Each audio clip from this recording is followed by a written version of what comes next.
Howdy, friend. Sam Houston here, hoping you're living in high cotton. And if you're lucky enough to be in Texas, I know you're most of the way there. Now enjoy your daily dose of Texas history and Texas pride. Howdy, friend. Welcome back to the Feed Bandit podcast and your Texas History Roundup for June 5th. In 1837, the Texas Congress passed a law that made interracial marriage illegal.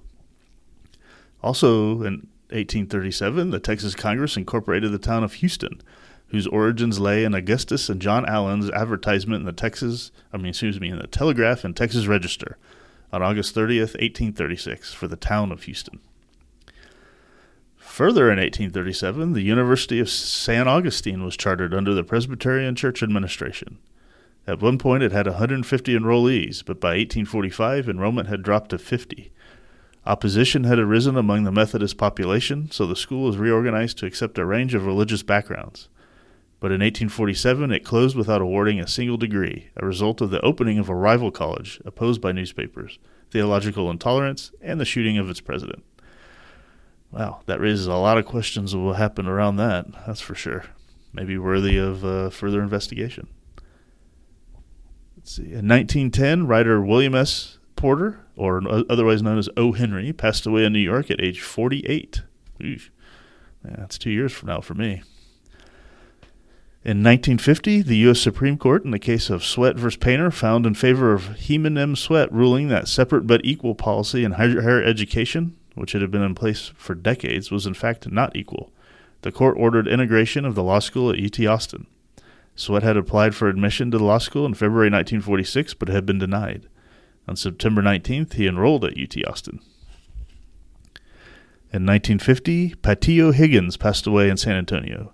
Higgins was born in Sabine Pass in 1863. In about 1890, after working in the lumber industry of East Texas and losing an arm, he became convinced of the potential for oil and gas in a salt dome called Spindletop Hill. His suspicions were based on reports by George O'Brien of oil oozing from the ground there in 1865. Higgins joined Anthony F. Lucas, an expert on salt dome formations, to drill wells, but they did not find oil. On January 10, 1901, without Higgins, but with backing from Andrew Mellon, Lucas brought in Spindletop Gusher at 100,000 barrels per day on land next to Higgins' property. Higgins formed the Higgins Standard Oil Company to develop his property and to wildcat other salt domes along the Gulf Coast. He became wealthy as a successful maverick in the oil business. And in 1969, the University of Texas at San Antonio was established in Bexar County as an institution of higher learning. 1969. All right, that, my friend, was your Texas History Roundup for June 5th. Thanks so much for listening, and we'll catch you back here tomorrow on the next one. You take care. Well, there you have it. If you like our podcast, check us out at feedbandit.com. There you'll find awesome Texas First outdoors gear and apparel. Your purchase helps support the Bandits and keeps this podcast on the air, fighting for you and for Texas. Remember, preserve the tradition, protect the legacy. Until next time.